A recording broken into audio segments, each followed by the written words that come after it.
Hello and welcome to the webinar titled Introduction to Data-Driven Strategy Selection. This is an on-demand learning event brought to you by Ohio's SPF PFS Learning Initiative. My name is Holly Raffel and I will be your presenter today. Today's learning event has 6 goals. All 6 goals are related to this idea of selecting evidence-based strategies that are culturally competent and sustainable in your community.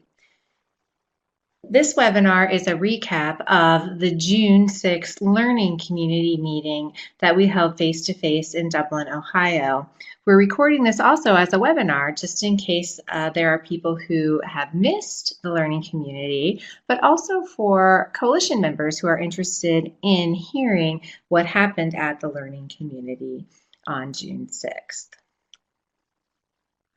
Ohio's SPF PFS initiative has the ultimate goal by September 30th, 2019 of having each SPF PFS funded community to develop a comprehensive prevention plan that has multiple strategies that will support the problem of practice in their community. However, we recognize fully that we have to start somewhere, and that's the beauty of the SPF PFS initiative. You don't have to have a plan completely built out, approved, and then implement.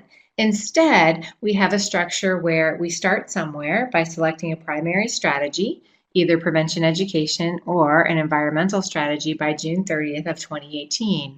Once you have this primary strategy selected, we have about 15 months to work with communities by providing training, technical assistance, as well as opportunities for you to learn from other project directors to build out your plan and develop a comprehensive prevention plan. So we have a vision or a goal by September 30th, but we also have a path to how we are going to get there. And this is actually what happens in real life with coalitions. It's very rare that someone has their complete prevention plan from A to Z completed and then starts working on it. The reality is you have pressing issues in your community that you need to get started on right away. And then you start with the strategy and build off of it with the successes that you have along the way. So before we get started, let's review. SAMHSA's Center for Substance Abuse and Prevention details 6 prevention strategies, and this comes from the Substance Abuse Prevention and Treatment Block Grant, which is in it's actually in federal law since about 1994. And what SAMHSA says is that good prevention, comprehensive prevention plans have more than one component. They have environmental strategies, prevention education strategies, community-based process strategies, information dissemination strategies, problem ID and referral strategies, and alternative activities. And communities need to take a look at these strategies collectively to work on their problem of practice. We also have other information that are guiding stars for us in this work, and that's OhioMSA's Prevention Taxonomy. And OhioMSA's Prevention Taxonomy details that only 2 strategies can be used alone to create individual or community change, and that's environmental and prevention education. OhioMSA clearly discusses that the other 4 CSAP strategies support a primary strategy of either environmental or prevention education, or it could be both of those as well. So kind of the bottom line is you can't do alternative activities only. If you want to do alternative activities, you should have an environmental and or prevention education strategy to go with it. Some other guidestones that we have are the work group's position. The EBP work group set out a position that states that communities must have a strategic plan that includes a primary strategy that's environmental or prevention education. Nothing prohibits communities from having both. So eventually, if you have both strategies, then that's okay, but you must have at least one. The SPF PFS EBP workgroup also states that each community must have a plan for community-based process. We know that's a piece that we're really going to work on state fiscal year 19, so that's for later. If you recall from our last face-to-face and the last webinar, that plan for community-based process is really your coalition sustainability plan. So that's a good thing, and we'll work on that in this last year of the grant. The SPF PFS EBP workgroup also explicates that every community must have a plan for problem identification and referral that doesn't have any associated costs. That boils down to completing a form. Basically, the EBP workgroup wants to ensure that coalitions have a plan if, as they're implementing any of their prevention education strategies, they realize that they have an individual who needs problem ID and referral to somewhere else. They're beyond the scope of prevention on the continuum of care, and that just makes good sense. So it basically is a form that community coalitions will fill out that ensures that they have a process for identifying those individuals who have needs, as well as a warm handoff procedure to make sure those individuals get access to the resources that they need. Finally, the SPF PFS workgroup states that communities cannot use SPF PFS funds for information dissemination alternative activities. To be clear, the EBP workgroup doesn't prohibit communities from engaging in information or dissemination alternative activities. They believe those are important components, but what they're saying is that you can't use SPF PFS funds. So you may use in-kind dollars, or you can use general operating fund dollars for those, but you can't use the grant funds for those strategies. So developing Ohio's SPF PFS strategic plan, the first step is articulating a logic chain. And just about all of our SPF PFS communities have done that. So that is fabulous work. That's the hard part. And we've discussed this along the way, that as long as you have a theory of change that is clearly articulated and grounded in data, you have set your community up for selecting the strategy, which is step 2, that has the highest likelihood for success. Once you've selected that strategy, the next steps are completing that strategy proposal form as well as the SPF PFS strategic plan map.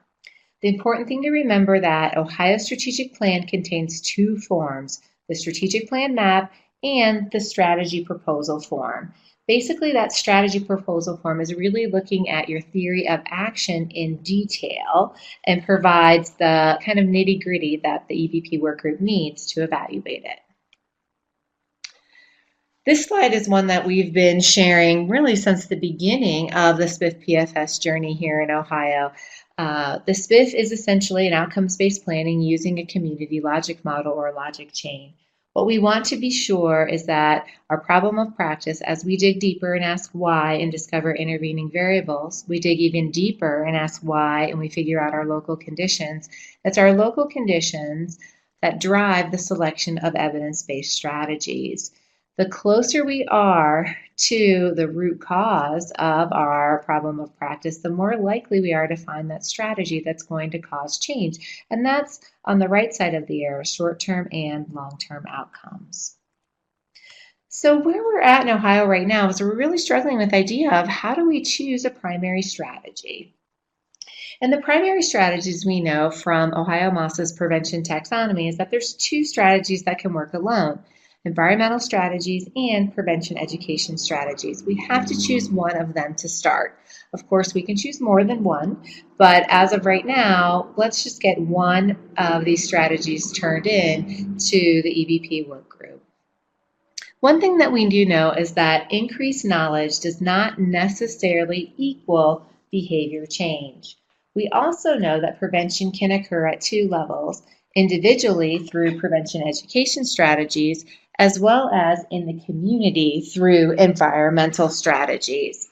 One common issue that communities have that we've seen over the years is that communities through their data will identify and I'll use air quotes, knowledge gap in our data. So for example, lack of parental communication around substance use is something we see quite common.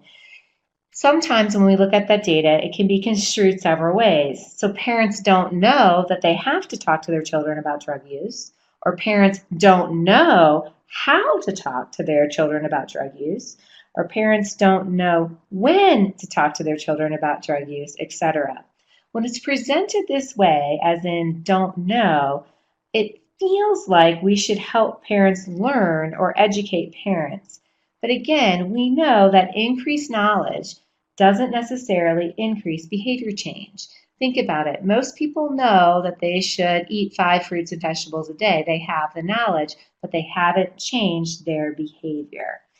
It also may feel like when we're saying don't know, that we need a prevention education strategy. But the truth is we can't jump to this conclusion. We know from research that behaviors can be changed at 2 levels, individual and community change.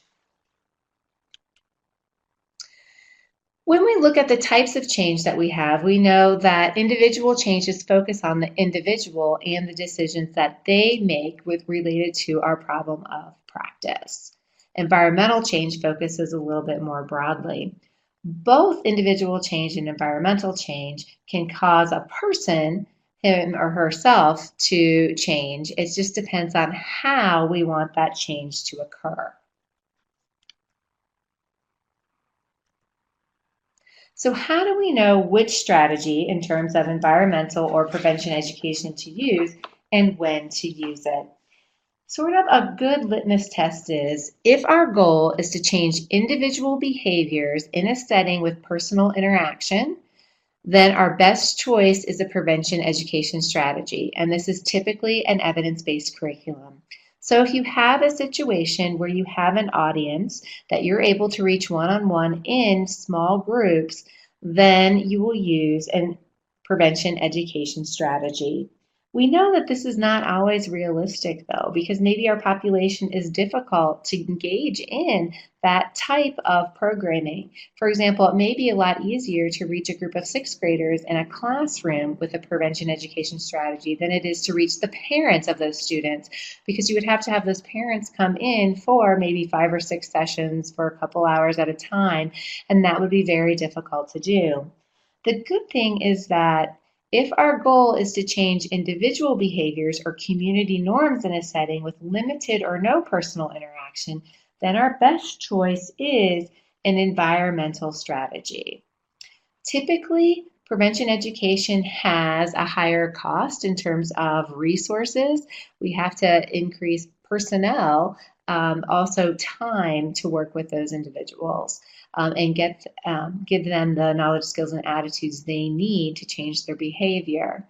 In terms of environmental strategies, it still can have a lot of investment on the project director's part, but we're looking at less interaction, right? So less one-on-one interaction to make those changes that we need.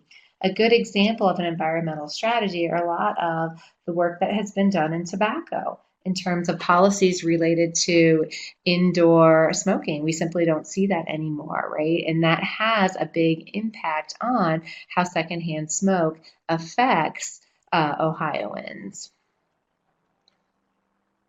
So the question is what is an environmental strategy anyway?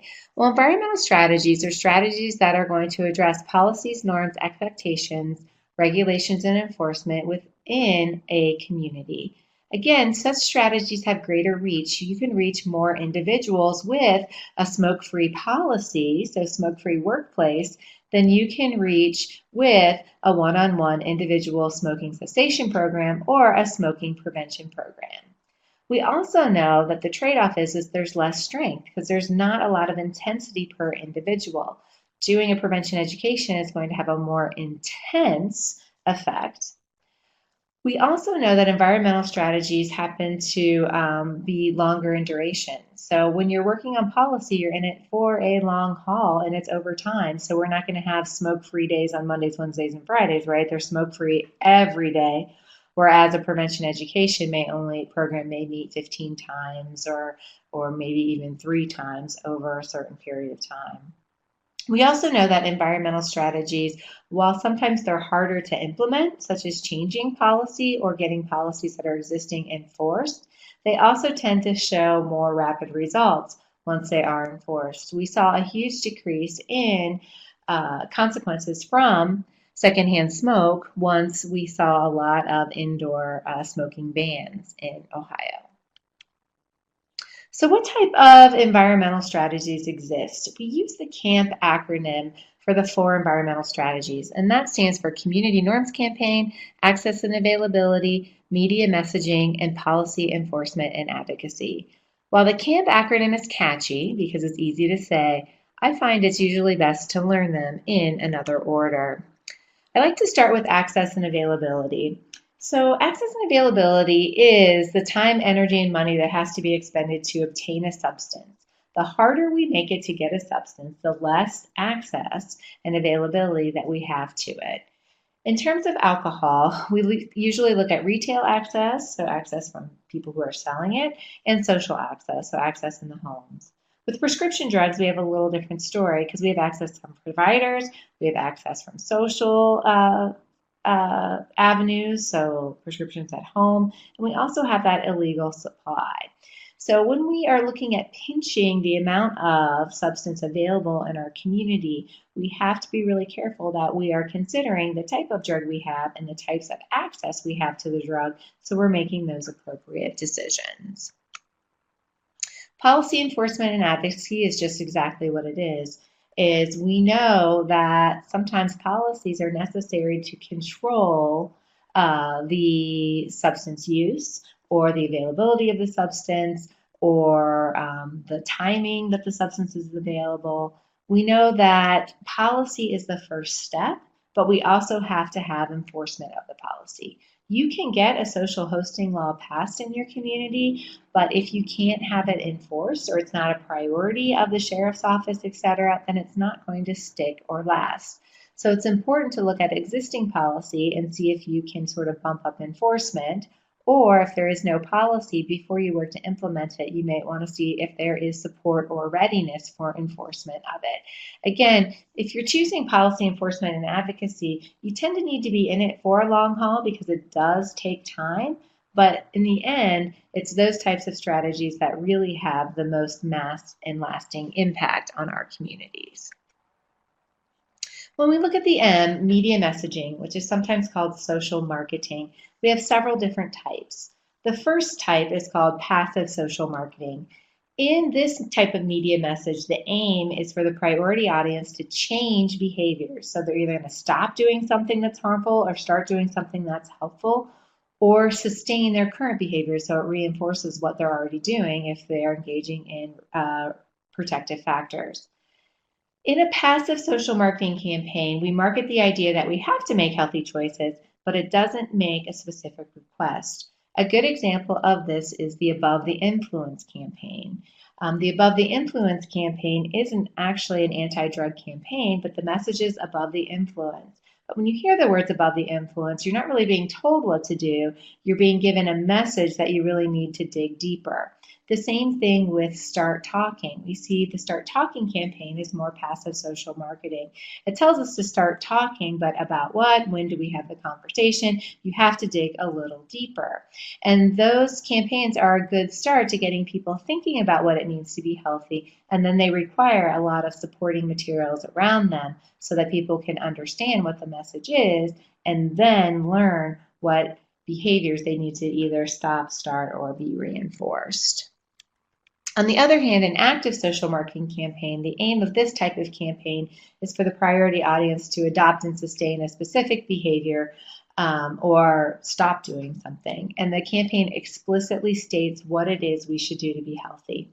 One that's very commonly seen right now is the National Football League, or NFL, has the Play 60 campaign. We know that is pretty clear. We want you to exercise for 60 minutes a day.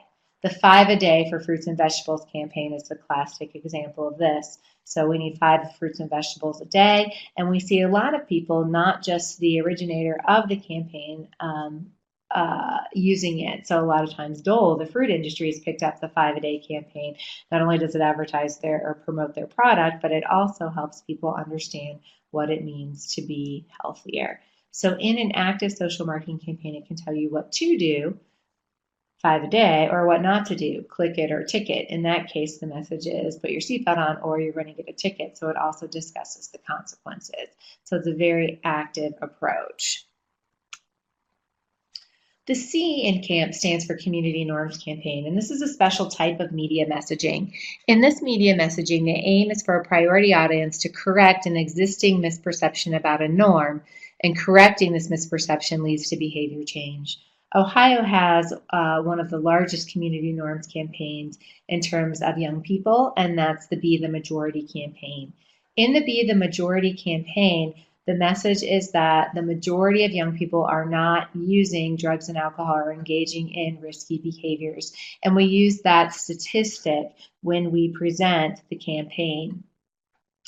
What that does is a couple of things. One, it reassures those people who are in the majority and engaging in a healthy behavior that there's other people out there just like them, because they tend to think, well, everyone's drinking. Well, when they see the majority of people aren't, that's reassuring. It also helps those who are engaging in the risky behavior think, I was doing this because I thought everyone's doing it, but it looks like not everyone is. And so I do have options to stop doing it as well. So community norms campaign is when you have a healthy norm, but there's a misperception about it. So I always get this question of, is community norms, well, everyone in my community says it's okay if you drink as long as you don't drink and drive, that's the norm, so I'm going to do a community norms campaign. Well, if the perception is that it's okay to drink and drive, that's not one that you want to put out there in a community norms campaign, because it's not reinforcing a positive or protective factor. Right? So the norm is that it's okay to drink as long as you drink and drive, then you need to use another strategy to change that norm. So it could be a media campaign like Parents Who Host Lose the Most, right? And what that tells us is if that's backed up with an access and availability social hosting law and it's enforced, then that could be a way to change that community norm. So that community norms campaign is very specific, and Be the Majority is probably the best example of that. The final question I usually get is, how is media messaging different from information dissemination? Well, in information dissemination, the aim is to educate the public using media and marketing techniques, but you don't want to direct behavior change. So that's literature on signs and symptoms of drug use or drug fact sheets. Right? You're not telling anyone to do anything.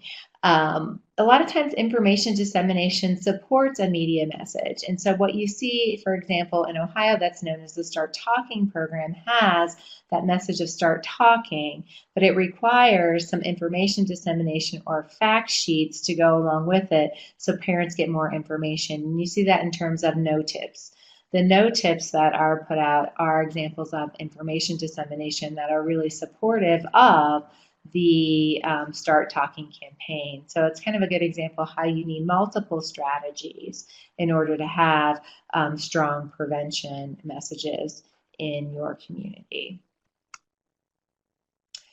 So the goal for our learning community on June 6th is to be able to examine a theory of change and then make a recommendation. So be able to say, what is the most logical primary strategy to use? Should it be an environmental strategy or should it be prevention education? And if we're choosing or recommending a primary strategy that's environmental, which type of strategy do we see that's the best fit? Is it a community norms campaign, an access and availability campaign, a media messaging campaign, or a policy strategy? So some due dates, we need to have our peer sharing process. We did that on June 6th. The final strategic plan maps, not including community-based process, are due to the EBP work group for review by June 15th at 5 o'clock. The good news is if you're not ready for your strategy, we will have an additional strategy worksheet to complete. We heard that loud and clear during our site visits. We know we need to make a modification. Everybody needs to turn something in on June 15th, whether it's your completed strategic plan map and your strategy worksheet, or just this kind of preliminary, I'm not ready to commit to a strategy, but you'll have several prompts to complete. So everyone's turning in something who is funded. It just depends on where your strategy is. So we'll have all of our plans approved, hopefully by June 30th, and at least that initial review. So those of you who selected environmental or prevention education and kind of justified why you're kind of there, but you're not ready to pick within that strategy what you're doing. So you kind of your preliminary thinking will be improved, or really your theory of change, your logic model will be approved by June 30th. This is a journey. We know that our goal is by September 30th of 2019 to have a comprehensive plan. We're taking our first steps there. We're excited about the work that we're doing in Ohio, and we thank you for being on this journey. Remember, there's no wrong door for training and technical assistance. Your OCAM coach, your OSET evaluator, your Ohio MOS team, we're all here for you. If we don't know the answer, we'll definitely find someone who does. Thank you very much and have a good day.